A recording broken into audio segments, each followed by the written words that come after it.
Hi hello friends, ಎಲ್ರಿಗೂ ನಮಸ್ಕಾರ. ಇವತ್ತು ಮಾರ್ನಿಂಗಿಂದ ವಿಡಿಯೋನ ಸ್ಟಾರ್ಟ್ ಮಾಡ್ತಾ ಇದ್ದೀನಿ.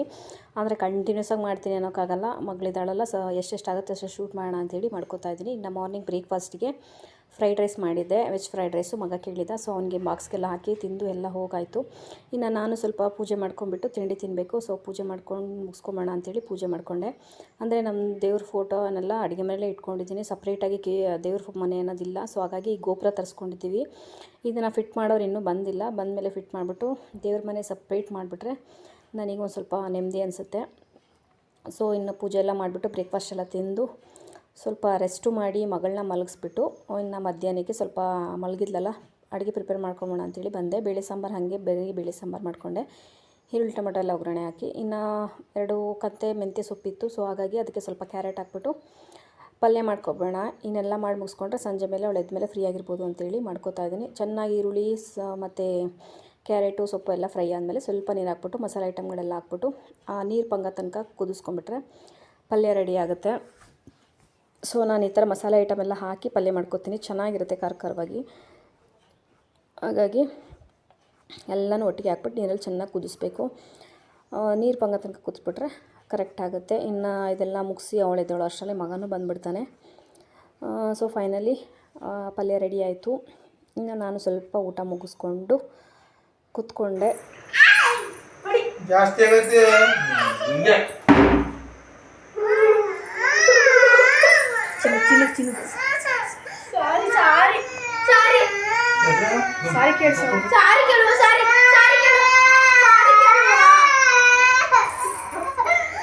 ಎತ್ಕೊಳ್ರಿ.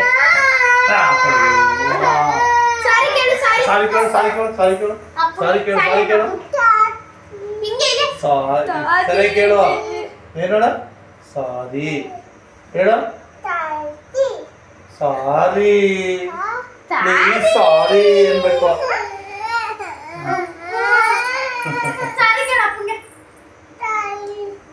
ಸಾರಿ ಅಪ್ಪ, ಅಪ್ಪ ಸಾರಿ. ನೀರ ಮನೇಲಂತೂ ಮುದ್ದಾಗಿ ಹಳಸೋದು, ಆಮೇಲೆ ಮುದ್ದು ಮಾಡೋದು ಇದಂತೂ ಕಾಮನ್ನು. ಅಂದರೆ ತಮಾಷೆಗೆ ರೇಗ್ತಾ ಇದ್ದಾರೆ. ಸೊ ಹಾಗಾಗಿ ಅವಳು ಅಳ್ತಾ ಇದ್ಲು ಅಷ್ಟೇ. ಅಂದರೆ ಅವಳಿಗೆ ನಮ್ಮ 3 ಜನದ್ದು, ನಂದು, ನನ್ನ ಮಗಂದು, ನನ್ನ ಹಸ್ಬೆಂಡ್ದು ಪ್ರೀತಿ ತುಂಬ ಮುದ್ದು ಮಾಡ್ತೀವಿ. ಸೊ ಹಾಗಾಗಿ ಸ್ವಲ್ಪ ಗದ್ರಿದ್ರು ಹಾಳಾಗಿ ಸ್ಟಾರ್ಟ್ ಮಾಡಿಬಿಡ್ತಾಳೆ. ಸುಮ್ಮನೆ ತಮಾಷೆಗೆ ಅಷ್ಟೇ ಹಂಗೆ ಅಳಿಸ್ತಾಯಿದ್ರು. ಇನ್ನು ಅದಾಯ್ತಿದ್ದಂಗೆ ಒಂದು ಎಲ್ಲ ಸ್ಟಡಿ ಸ್ವಲ್ಪ ಬರೆಯೋದಿತ್ತು, ಬರ್ಕೊಂಡು ಸಂಜೆ ಹೊರಗಡೆ ನೈಟ್ ಆಗಿದೆ, ಒಂದು 7:30 ಆಗಿದೆ, 8 o'clock.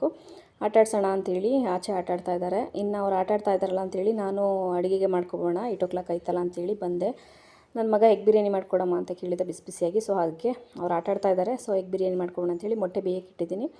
ಸೊ ಅದಾದಮೇಲೆ ಪ್ರಿಪೇರ್ ಮಾಡ್ಕೊತಾ ಇದ್ದೀನಿ ಎಗ್ ಬಿರಿಯಾನಿನ.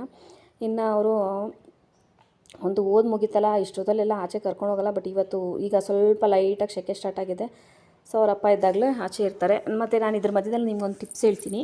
ಈ ಥರ ಕಾಳು ಡಬ್ಬಿಗಳಿಗೆ ಹುಳ ಬರಬಾರ್ದು ಅಂತಂದರೆ ನಾನು ತೋರಿಸ್ತೀನಿ ನೋಡಿ. ಒಣಮೆಣ್ಸಿನ್ಕಾಯಿನ ಈ ಥರ ಅಂದರೆ ತೊಟ್ಟು ಮುರಿದಿರಬಾರ್ದು, ಆ ಥರದ್ದು ಹಾಕಿ ಇಟ್ಕೊಂಡ್ಬಿಟ್ರೆ ನಿಜವಾಗ್ಲೂ ಹುಳ ಬರಲ್ಲ. ನಾನು ಇದು 3-4 ಮಂತ್ಸಿಂದನೂ ಹಾಕಿಟ್ಟಿದ್ದೀನಿ ನೋಡಿ, ಸ್ವಲ್ಪನೂ ಹುಳ ಬಂದಿಲ್ಲ. ಹಾಗೆ ನಾನು ಸುಮಾರು ಟ್ರೈ ಮಾಡಿದ್ದೀನಿ. ಚಕ್ಕೆ ಹಾಕೋದು, ಲವಂಗ ಹಾಕೋದು, ಏಲಕ್ಕಿ ಹಾಕೋದು, ಈ ಥರದ್ದೆಲ್ಲ ಮಾಡಿದ್ದೀನಿ. ಏನೇ ಹಾಕಿದ್ರು ಹುಳ ಬರ್ತಿತ್ತು. ಬಟ್ ಈ ಥರ ಒಣಮೆಣ್ಸಿನ್ಕಾಯಿ ಹಾಕಿದ್ಮೇಲಂತೂ ಹುಳ ಬರ್ತಾಯಿಲ್ಲ. ಅಂದರೆ ಫ್ರಿಜ್ಜಲ್ಲಿ ಇಟ್ಕೊಬೋದು. ಬಟ್ ನಾನು ಇಲ್ಲಿ ಒಗ್ಗರಣೆ ಐಟಮ್ಗೆಲ್ಲ ಸಡನ್ಲಿ ಏನೇನು ಬೇಕು ಅಡುಗೆ ಮಾಡೋಕ್ಕೆ ಅವನ್ನೆಲ್ಲ ನಾನು ಇಲ್ಲೇ ಇಟ್ಕೊಂಡಿದ್ದೀನಿ ಕಿಚನಲ್ಲೇ. ಸೊ ಹಾಗಾಗಿ ಅವಕ್ಕೆಲ್ಲ ಫ್ರಿಜ್ಜಲ್ಲಿ ಇಡೋಕ್ಕೋಗಲ್ಲ. ಅವಕ್ಕೆಲ್ಲ ಒಣಮೆಣ್ಸಿನ್ಕಾಯಿ ಹಾಕಿ ಇಟ್ಕೊಂಡಿದ್ದೀನಿ. ಹುಳ ಅಂತೂ ಖಂಡಿತವಾಗ್ಲೂ ಬರಲ್ಲ. ಟ್ರೈ ಮಾಡಿ ಬೇಕಾದ್ರೆ. ನಾನು ಹಸಿಟ್ಟಿಗೂ, ಅಕ್ಕಿಗೂ ಎಲ್ಲದಕ್ಕೂ ಒಣಮೆಣ್ಸಿನ್ಕಾಯಿ ಹಾಕಿಡ್ತೀನಿ. ನೀವು ಒಂದ್ಸರಿ ಟ್ರೈ ಮಾಡಿ, ನಿಜವಾಗ್ಲೂ ಬರಲ್ಲ, ಖಂಡಿತವಾಗ್ಲೂ ಹುಳ ಬರಲ್ಲ. ಅಂದರೆ ಒಂದು ಹಾಕಬಾರ್ದು, ಒಂದು 4-5 ಹಾಕಿ ಇಡಬೇಕು, ಅದು ಘಾಟ್ ಬರಬೇಕು. ಆ ಥರ ಹಾಕಿ 4-5 ಹಾಕಿಟ್ರೆ ಹುಳ ಬರಲ್ಲ.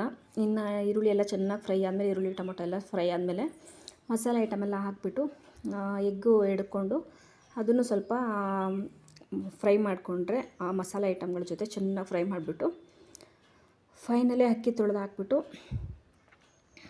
ನೀರೆಲ್ಲ ಹಾಕ್ಬಿಟ್ಟು, ನೀರು ಕರೆಕ್ಟಾಗಿ ಹಾಕಬೇಕು. ಅಂದರೆ ಈಗ ನಾವು 1:2 ಹಾಕ್ತೀವಿ ಅಲ್ವಾ, ಅದರಲ್ಲಿ 2ನೇ ಲೋಟ ಹಾಕ್ಬೇಕಾದ್ರೆ ಒಂದು ಇಂಚಷ್ಟು ಸ್ವಲ್ಪ ಕಮ್ಮಿ ಹಾಕಿದ್ರೆ ನೀರು ಉದುದ್ರಾಗಿ ಚೆನ್ನಾಗಾಗುತ್ತೆ. ಸೊ ಹಾಗಾಗಿ ನಾನು ಕೊತ್ತಂಬರಿ ಸೊಪ್ಪು, ಸಾಲ್ಟು ಎಲ್ಲ ಹಾಕ್ಬಿಟ್ಟು ಚೆನ್ನಾಗಿ ಮಿಕ್ಸ್ ಮಾಡಿಬಿಟ್ಟು ಫೈನಲಿ ಲಾಸ್ಟಲ್ಲಿ ತುಪ್ಪ ಹಾಕ್ತೀನಿ. ಅಂದರೆ ತುಪ್ಪ ಬಿಸಿಯಾಗಿ ತಿನ್ನಂಗಿದ್ದಾಗ ಮಾತ್ರ ಹಾಕ್ತೀನಿ, ಇಲ್ಲಾಂದ್ರೆ ಹಾಕಲ್ಲ. ಲಾಸ್ಟಲ್ಲಿ ಫೈನಲಿ ಕೈ ಆಡಿಸ್ತೀನಿ ತುಪ್ಪ ಹಾಕ್ಬಿಟ್ರೆ. ಟೇಸ್ಟ್ ಅಂತೂ ಚೆನ್ನಾಗಿರುತ್ತೆ. ಅಂದರೆ ನಾನು ಪ್ಯಾಕೆಟ್ ತುಪ್ಪ ದೀಪ ಚಕ್ಕೆ ಅಂತ ತಂದಿದ್ದೆ, ಅದು ಉಳಿದಿತ್ತಲ್ಲ, ಅದನ್ನೇ ಹಾಕ್ಕೊಂಡೆ. ಇನ್ನು ನಮ್ಮ ಮನೆಯವರು ಅಡುಗೆ ಮನೆಗೆ ಬಂದುಬಿಟ್ಟು ಇದೆಲ್ಲ ಗಲೀಜಾಗಿದೆಯಲ್ಲ ಅಂತಾಯಿದ್ರು. ಸೊ ಹಾಗಾಗಿ ಅಂದ್ರಲ್ಲ ಒಂದು ಸರಿ ಕ್ಲೀನ್ ಮಾಡಿಕೊಟ್ಬಿಡಿ ಅಂತ ಹೇಳ್ಬಿಟ್ಟು ಅವ್ರ ಕಲೆ ಕ್ಲೀನ್ ಮಾಡಿಸ್ತಾ ಇದ್ದೀನಿ. ನುಜ್ತಾ ಇದ್ದಾರೆ. ಇನ್ನು ಇವರಿಬ್ಬರಂತೂ ಈ ಕಡೆ ಅವಳು ಆಟಾಡೋಕೆ ಆಚೆ ಕರ್ಕೊಂಡು, ಆಚೆ ಬೇಡ ಅಂತೇಳಿ ಸೊಳ್ಳೆ ಕಚ್ಚುತ್ತೆ ಅಂತೇಳಿ ಒಳಗೆ ಕರ್ಕೊಂಬಂದು ಬಿಟ್ಟರೆ ಎಲ್ಲ ಆಚೆಗೆ ಬೇಕು ಅಂತೇಳಿ ಹಠ ಮಾಡ್ತಾನೆ ಇದ್ಲು. ಅದಕ್ಕೆ ಹೇಳ್ತಾ ಇದ್ದಾಳೆ ಕರ್ಕೊಂಡು ಹೋಗು ಅಂತ ಅವ್ರ ಅಣ್ಣನ. ಇನ್ನು ಇವರು ಮುಜ್ಜಿ ಎಲ್ಲ ಕ್ಲೀನ್ ಮಾಡಿದರು. ಇದೆಲ್ಲ ಮುಗಿಸ್ಕೊಂಡು ಸ್ವಲ್ಪ ಅಂಗಡಿಗೆ ಹೋಗೋದಿತ್ತು. ನೋಡಿ ಫೈನಲಿ ಬಿಸಿಲು ಸಿಕ್ತು. ಒಂದು ವಿಸಿಲ್ ಆದಮೇಲೆ ಆಫ್ ಮಾಡಿಬಿಟ್ಟು ಇನ್ನು ಮೊಸರು ಬೇಕಿತ್ತು, ಮೊಸರು ಬಜ್ಜಿ ಮಾಡೋಕ್ಕೆ ಬಿರಿಯಾನಿಗೆ. ಸೊ ಹಾಗಾಗಿ ಅಂಗಡಿಗೆ ಹೋಗ್ಬಿಟ್ಟು ಬರೋಣ ಅಂಥೇಳಿ ಬರ್ತಾಯಿದ್ದೀವಿ. ನಮ್ಮ ಮನೆಯವ್ರು ಸ್ವಲ್ಪ ವರ್ಕ್ ಇತ್ತು ಅಂತೇಳಿ ವರ್ಕ್ ಮಾಡ್ತಾಯಿದ್ರು. ನಾನು ನನ್ನ ಮಗಳು ಇಲ್ಲೇ ವಾಕಬಲ್ಲ. ಸೊ ಬರೋಣ ಅಂಥೇಳಿ ಬಂದ್ವಿ. ಅವ್ನು ಇಲ್ಲೇ ನಡ್ಕೊಂಬ ಅಂತಂದರೆ ಸೈಕಲ್ ತೊಗೊಂಬರ್ತೀನಿ ಅಂತೇಳಿ ಬಂದ. ಇನ್ನು ಅಂಗಡಿಗೆ ಬಂದುಬಿಟ್ಟು ಇಲ್ಲಿ ಇವ್ರ ಮಕ್ಕಳನ್ನ ಕರ್ಕೊಂಬಂದ್ಬಿಟ್ರೆ ಇದೇನೆ, ಒಬ್ಬರ ಒಂದು ಅಂದ್ಕೊಂಡ್ರೆ ಅವಳು ಒಂದು ಇವಳು ಒಂದು ಅಂಥೇಳಿ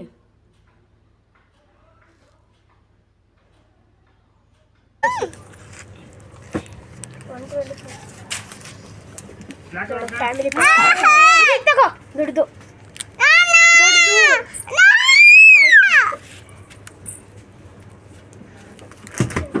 ಹಿಂಗೆ ಅಂಗಡಿ ಕರ್ಕೊಂಬಂದ್ಬಿಟ್ರೆ ಇಬ್ಬರು ಕರ್ಕೊಂಬಂದ್ಬಿಟ್ರೆ ಅಂತ ಒಬ್ರು ಕೊಡ್ಸ್ರೆ ಒಬ್ರು ಕೋಪ. ಸೊ ಹಾಗಾಗಿ ಇಬ್ಬರು ಒಂದೊಂದು ತೊಗೊಳ್ಳಿ ಅಂತೇಳಿ ಇನ್ನು ಫೈನಲಿ ಅಲ್ಲಿಂದ ಅಂಗಡಿಯಿಂದ ಮನೆಗೆ ಬಂದ್ವಿ.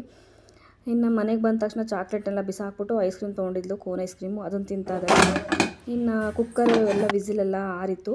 ಸೊ ಓಪನ್ ಮಾಡೋಣ ಅಂತೇಳಿ ಓಪನ್ ಮಾಡಿದೆ. ನೋಡಿ ಎಷ್ಟು ಚೆನ್ನಾಗಾಗಿದೆ ಅಂತೇಳಿ.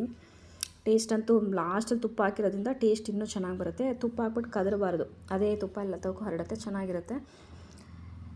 ಇನ್ನು ಮೊಸರು ಬಜ್ಜಿಗೆ ನಾನು ಬರೀ ಜಸ್ಟ್ ಈರುಳ್ಳಿ ಹಾಕಿದ್ದೀನಿ. ಯಾಕೆ ಅಂದರೆ ನನ್ನ ಮಗ ಮೆಣಸಿನ್ಕಾಯಿ, ಕೊತ್ತಂಬರಿ ಸೊಪ್ಪು ಎಲ್ಲನೂ ಆಯ್ತಾನೆ. ನೋಡಿ ಈಗ ಅವನಿಗೆ ತಟ್ಟೆಗೆ ಬಿರಿಯಾನಿ ಹಾಕ್ಕೊಟ್ಟಿದ್ದೀನಿ. ಇದರಲ್ಲಿ ಎಷ್ಟು ಸೊಪ್ಪನ್ನ ಆದಿಡ್ತಾನೆ ಅಂತ ಫೈನಲಿ ತೋರಿಸ್ತೀನಿ ನಾನು. ಅವನು ಬೇಗ ಹಾಕ್ಕೊಡಮ್ಮ, ನನಗೆ ಬಿಸಿ ಬಿಸಿ ತಿಂತೀನಿ ಅಂತ ಹೇಳ್ದ. ಸೊ ಅವನಿಗೆ ಹಾಕ್ಕೊಟ್ಟೆ. ಅವನಂತೂ ಪ್ರತಿ ಸರಿನೂ ತುಂಬ ಇಷ್ಟಪಟ್ಟು ತಿಂತಾನೆ. ಈ ಸರಿ ಇನ್ನೂ ಚೆನ್ನಾಗಿದೆ ಅಂತ ಹೇಳ್ದ. ಇನ್ನು ಇವನಿಗೆ ಊಟ ಹಾಕ್ಕೊಟ್ಬಿಟ್ಟು ಮಗಳಿಗೂ ಸ್ವಲ್ಪ ತಿನ್ನಿಸ್ಬಿಡೋಣ ಅಂತೇಳಿ ಕೂತ್ಕೊಂಡೆ. ಇಷ್ಟೇ ಮುಗೀತು. ಖಾಲಿ ನೋಡಿಲಿ, ಇದೊಂದೇ ತುತ್ತು ಲಾಸ್ಟು. ನನ್ನ ಮಗಳಂತೂ ಊಟ ತಿನ್ನಿಸ್ಕೊಳ್ಳೋಕ್ಕೆ ತುಂಬಾ ಹಠ ಮಾಡ್ತಾಳೆ. ಹಂಗೂ ತಿನ್ನಿಸ್ಬಿಟ್ಟು ಸ್ವಲ್ಪ ನಾನು ಬಿಸಿ ಬಿಸಿಲೇ ತಿನ್ಕೊಳ್ಳೋಣ ಅಂತೇಳಿ ಬಂದೆ. ಹಸ್ಬೆಂಡು ಮಧ್ಯಾಹ್ನ ಹೊರಗಡೆ ಊಟ ಮಾಡಿದ್ರಂತೆ. ಸೊ ಅವ್ರ ಆಫೀಸ್ ಅವ್ರ ಜೊತೆ. ಸೊ ಲೇಟಾಗಿ ಊಟ ಮಾಡ್ತೀನಿ ಅಂತ ಹೇಳಿದ್ರು. ಹಾಗಾಗಿ ನಾನು ತಿನ್ಕೊಳ್ಳೋಣ ಅಂತೇಳಿ ಬಂದೆ. ಟೇಸ್ಟ್ ಅಂತೂ ನಿಜವಾಗ್ಲೂ ತುಂಬಾ ಚೆನ್ನಾಗಿತ್ತು. ಬಿಸಿ ಬಿಸಿಯಲ್ಲಿ ತಿನ್ನೋದ್ರಿಂದ ತುಂಬಾ ಚೆನ್ನಾಗಿತ್ತು. ಅದೇ ನಾವು ಬಿಸಿಲೇ ಅಲ್ಲೇ ಮಾಡಿ ಅಲ್ಲೇ ತಿಂತೀವಿ ಅನ್ನೋಂಗಿದ್ರೆ ಮಾತ್ರ ತುಪ್ಪ ಯೂಸ್ ಮಾಡ್ತೀನಿ. ಲೇಟಾಗಿ ತಿಂತೀವಿ 1 hour 2 hour ಬಿಟ್ಟು ಅನ್ನೋದಾದರೆ ತುಪ್ಪ ಯೂಸ್ ಮಾಡಲ್ಲ. ಇಲ್ಲಾಂದರೆ ಅವಾಗ ಟೇಸ್ಟೇ ಹೊರ್ಟೋಗುತ್ತೆ, ಬಿರಿಯಾನಿ ಟೇಸ್ಟು. ತುಪ್ಪ ಗಟ್ಟಿಯಾಗಿಬಿಟ್ರೆ ಅದ್ರದ್ದು ಇದೇ ಹೊರ್ಟೋಗಿರುತ್ತೆ ಟೇಸ್ಟು, ಹಾಗಾಗಿ ಹಾಕಲ್ಲ. ಇನ್ನು ಫೈನಲಿ 9:30 ಆಯಿತು. ಹಸ್ಬೆಂಡು ಊಟ ಹಾಕ್ಕೊಡು ಅಂತ ಹೇಳಿದ್ರು. ಅವ್ರಿಗೂ ಊಟ ಹಾಕ್ಕೊಟ್ಬೇಕಾಯಿತು. ಅವರು ಕೂಡ ಇಷ್ಟಪಟ್ಟರು. ಇನ್ನು ಫೈನಲಿ ನಾನು ಪಾತ್ರೆ ಎಲ್ಲ ತೊಳೆದ್ಬಿಟ್ಟು ಅಲ್ಲಿ ಕೆಲಸ ಎಲ್ಲ ಮುಗೀತು, ಎಲ್ಲರದು ಊಟ ಆಯ್ತಲ್ಲ. ಇನ್ನು ಮಗಳನ್ನ ಮಲಗಿಸ್ಕೊಂಡು ನಾನು ಸ್ವಲ್ಪ ರೆಸ್ಟ್ ಮಾಡೋಣ ಅಂಥೇಳಿ ಪಾತ್ರೆ ಎಲ್ಲ ತೊಳ್ಕೊತಾ ಇದ್ದೀನಿ. ಸೊ ವೀಡಿಯೋನ ಇಲ್ಲಿಗೆ ಎಂಡ್ ಮಾಡ್ತಾಯಿದ್ದೀನಿ. ಯಾರೆಲ್ಲ ವೀಡಿಯೋ ನೋಡ್ತಾ ಇದ್ದೀರಾ ಪ್ಲೀಸ್ ಸಬ್ಸ್ಕ್ರೈಬ್ ಮಾಡ್ಕೊಂಡು ನೋಡಿ. ಹಾಗೆ ವಿಡಿಯೋ ಇಷ್ಟ ಆದರೆ ಲೈಕ್ ಮತ್ತು ಕಮೆಂಟ್ ಮಾಡಿ. Thank you for watching. Take care and bye.